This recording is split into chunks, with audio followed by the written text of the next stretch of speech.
DC படம் வந்து என்ன, இது கேங்ஸ்டர்ஸ் வர்சஸ் போலீஸ். இதுதான் வந்து கதை. ஒரு கேட் அண்ட் மவுஸாக இருக்க போது கேங்ஸ்டருக்கு வந்து ஒரு மோட்டிவ் இருக்குது, family revenge plus cash motive. போலீஸ்க்கு வந்து நம்மகிட்டே வெப்பன் திருடிட்டாங்க, ப்ளஸ் நிறைய கொலைலாம் பண்ணுறாங்க, இவங்களை எலிமினேட் பண்ணிடணும் இல்லை அரெஸ்ட் பண்ணிடணும் இப்படின்ற மாதிரி போகக்கூடிய மாற்றி வரக்கூடிய அந்த சேஸ். இதுதான் வந்து ஸ்க்ரீன் பிளே. இதுக்கு நடுவில் வந்து எங்கே லவ் இருக்குது, எங்கே ஆக்ஷன் இருக்குது, எங்கே சேட்னஸ் இருக்குது, எங்கே வயலன்ஸ் இருக்குது, எங்கே ப்ரொஃபேனிட்டி இருக்குது. இதெல்லாம் தான் வந்து டிசி. இந்த படம் எங்கே டிக் வாங்கும் எங்கே டிக் வாங்காது அப்படின்னு பார்த்தலாம். டிக் வாங்குற இடம் லோகேஷ் கனகராஜோட பெர்ஃபார்மன்ஸ், சஞ்சனாவோட ஒரு பெர்ஃபார்மன்ஸ், வாமிகாவோட பெர்ஃபார்மன்ஸ். லோகேஷ் கனகராஜ் வந்து முக்கியமாக அழகாக சொல்லலாம். அவரோட வந்து பாடி லாங்குவேஜாக இருக்கட்டும், டைலாக் டெலிவரி ஆகட்டும், ஸ்டன் சீக்வன்ஸாக இருக்கட்டும், எல்லாமே ஒரு ஃபஸ்ட் டைமர் இல்லாமல் ஒரு யூஸ் டு ஒரு சீசன்டு பர்சன் மாதிரி ரொம்ப யதார்த்தமாக ரொம்ப நேச்சுரலாக பிலிபிலிட்டியோட கொடுத்துருக்காரு. அவரோட ஆக்டிங் பெர்ஃபார்மன்ஸ் கண்டிப்பாக டிக் வாங்குற இடமா இருக்குது. அதே மாதிரி சஞ்சனா அவங்க தான் ஆரம்பத்தில் கதையை செட் பண்ணி அந்த எமோஷன் படத்துக்கான டோனை வந்து அவங்க தான் கொடுக்குறாங்க.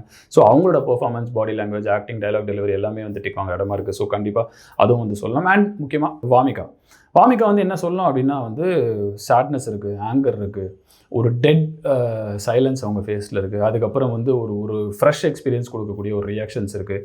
அண்ட் ஃபஸ்ட் டைம் கன் ஹேண்ட்லிங்கோட அந்த எக்ஸ்பிரஷன்ஸ் இருக்குது. இந்த மாதிரி வேரியஸ் திங்ஸ் இருக்குது. அவங்களோட இதில் பயங்கரமான ஒரு ஸ்கோப். இது எல்லாருக்கும் இந்த மாதிரி கேரக்டர் அமையுமா, அவங்களுக்கே திரும்ப இந்த மாதிரி அமையுமான்னு தெரியாது. அவங்களோட வந்து one of the well noticeable performance படத்தில் வந்து கண்டிப்பாக டிக் வாங்குற இடமா இருக்குது. கிட்டத்தட்ட லோகேஷ் கனகராஜோட இவங்களோட ரெண்டுமே வந்து ஆக்டிங் பெர்ஃபார்மன்ஸ், ஒரு அவார்ட் பற்றி பெர்ஃபார்மன்ஸ் சொல்லலாம். ஸோ கண்டிப்பாக இந்த இடத்துல டிக் வாங்க. மியூசிக் வந்து ஒரு பெரிய ப்ளஸ் படத்துக்கு.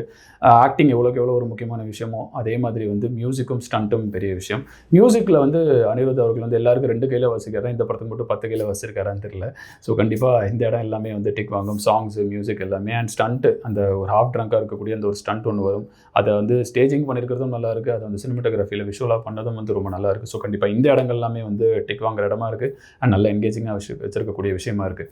முக்கியமாக டிக் வாங்காத இடம் என்ன அப்படின்னா வந்து ப்ரொஃபேனிட்டி ஒரு பக்கம் இருக்குது, ஒரு பக்கம் வந்து வயலன்ஸ் இருக்குது, ஒரு பக்கம் வந்து ரொம்ப இது கொஞ்சம் டோன் டவுன் பண்ணியிருக்கலாமோ அப்படின்னு தோணக்கூடிய நிறைய விஷயங்கள் இருக்குது. ஸோ கண்டிப்பாக அந்த இடங்கள்லாம் வந்து நிறைய பேருக்கு டிக் வாங்காமல் போக வாய்ப்பு இருக்குது. அந்த ஸ்மோக்கிங் சீக்வன்ஸாக இருக்கட்டும், ட்ரிக்கிங் சீக்வன்ஸாக இருக்கட்டும், இது வந்து விமன் ஸ்மோக் பண்ணுறாங்கன்றதுனாலையா இல்லை மேன் ஸ்மோக் பண்ணுறாங்கன்றதுனால அதனால் இல்லை. எப்படி லோகேஷ் கனகராஜ் வந்து சிகரெட்டை வந்து கசக்கி தூக்கி போடுறாரோ அந்த மாதிரி ஒரு க்ளோஷர் இந்த கேரக்டருக்கு இதெல்லாம் இருந்தது. இது ஒரு க்ளோஷர்ன்ற ஒரு பாசிட்டிவ் ஃபீலில் கொண்டு போயிருந்தாங்கன்னா வந்து படம் வந்து ஓரளவுக்கு வந்து அந்த ஒரு ஃபினிஷிங் வந்து இது கேரக்டரைசேஷனில் கிடச்சிருக்கும். அந்த இடத்துல மட்டும் ஒரு சிலருக்கு டிக் வாங்க போக வாய்ப்பு இருக்குது.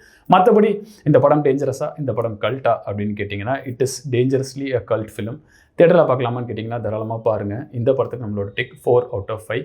மீண்டும் இதே போல் ஒரு நல்ல திரைப்படத்துடன் உங்களை சந்திக்கிறேன். நன்றி, வணக்கம்.